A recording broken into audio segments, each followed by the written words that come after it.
Hello students. तो स्वागत है आपका हमारे यूट्यूब चैनल में। तो चलिए दोस्तों, बात करते हैं आज लेसन नंबर 3 के बारे में। लेसन नंबर 3 जो क्लास 8 का टॉपिक है, हेडिंग डाल लीजिए, यानी जो हमारे लेसन का नाम है synthetic fibre and plastic. Synthetic fibres and plastic, जिसे हिंदी में बोला जाता है संश्लेषित रेसे और प्लास्टिक। प्लास्टिक को प्लास्टिक बोलेंगे। चलिए बात करते हैं होते क्या है ये। हम एक एग्जांपल देखते हैं।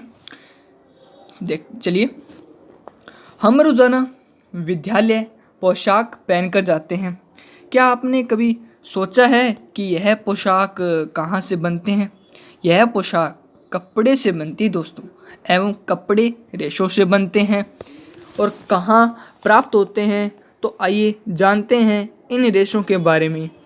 तो चलिए स्टूडेंट्स देखते हैं। कुछ रेशे प्रकृति से प्राप्त होते हैं, जिन्हें प्राकृतिक रेशे कहते हैं, और कुछ रेशे मनुष्यों द्वारा विभिन्न प्रयोगों एवं रासायनिक अभिक्रियाओं द्वारा बनाए जाते हैं, जिन्हें कृत्रिम रेशे एवं संश्लेषित रेशे कहा जाता है। इन संश्लेषित रेशों से हमें ये पता चल गया होगा कि जो हम बनाते हैं वो होते हैं हमारे कृत्रिम रेशे। देखिए, अब देखिए बहुलक क्या होता है। नहीं, बहुलक संश्लेषित रेशों की छोटी से छोटी वह इकाई जो एक लंबी श्रृंखला बनाती है, और जो लंबी श्रृंखला हमें क्या मिलती है? बहुलक मिलती है। एग्जाम्पल देखते हैं। मोतियों की माला को देखा होगा, छोटे छोटे मोती आपस में मिलकर लंबी श्रृंखला बना लेते हैं, और श्रृंखला बहुलक कहलाती है।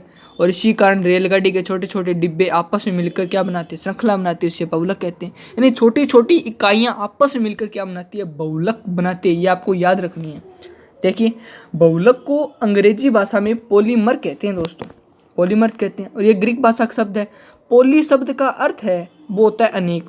मर शब्द का अर्थ क्या? इकाई। अर्थात आप समझ गए होंगे कि अनेक इकाइयाँ आपस में मिलकर बहुलक बनाती है, और इसी कारण बहुलक को पॉलीमर कहा जाता है। पोली का अर्थ अनेक, मर का इकाई, यानी अनेक इकाइयाँ जुड़कर क्या बनाती है? बहुलक, यानी पॉलीमर।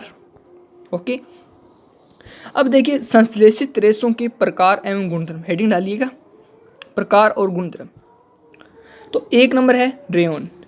इन्हें कृत्रिम रेशे भी कहते हैं, क्योंकि मनुष्यों द्वारा विभिन्न प्रयोगों द्वारा रेशे प्रकृति से प्राप्त बहुलक सेलुलोज से रासायनिक अभिक्रियाओं के द्वारा बनाया जाता है, और सेलुलोज को शुद्ध सोडियम हाइड्रोक्साइड व कार्बन डाइसल्फाइड से मिश्रित कर गाढ़ा द्रव बनाया जाता है, जिससे विस्कोस कहते हैं। और विस्कोस को तनु सल्फ्यूरिक अम्ल में मिलाया जाता है, तब जाकर हमें रेशा प्राप्त होता है।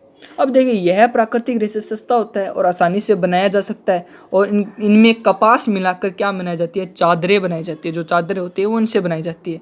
अब देखिए, जैसे आपने धागा देखा होगा, गट्टी, उसका एग्जाम्पल मैंने नीचे दे रखा है।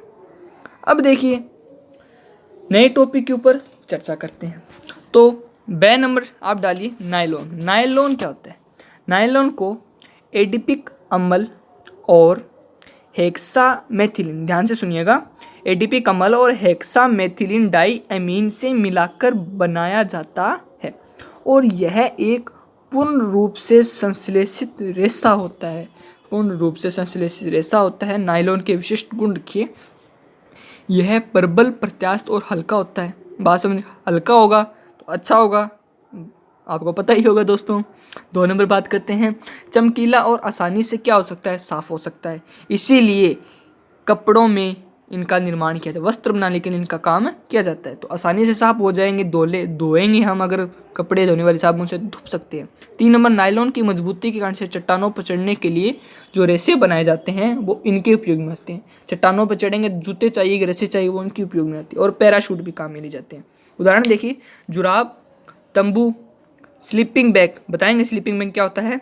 पर्दे आपने देखे होंगे जो नायलॉन के बनाए जाते हैं। अब देखते हैं स्लीपिंग बैग।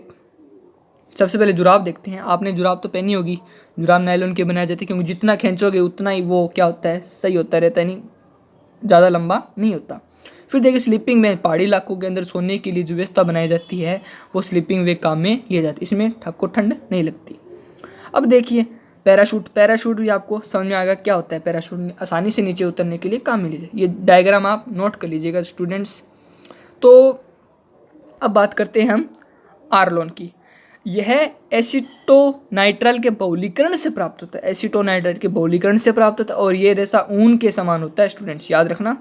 और डेक्रान, डेक्रोन क्या, यह रेशा एथिलीन ग्लाइकोल और टेरिफेथिलिक अम्ल के बहुलीकरण से प्राप्त होता है और इसका निर्माण भी अन्य रेशों की तरह वस्त्र बनाने में किया जाता है। नायलॉन का उपयोग किया जाता है वस्त्र बनाने के लिए और इसे पॉलीएस्टर भी कहते हैं। किसको, अभी बात की थी।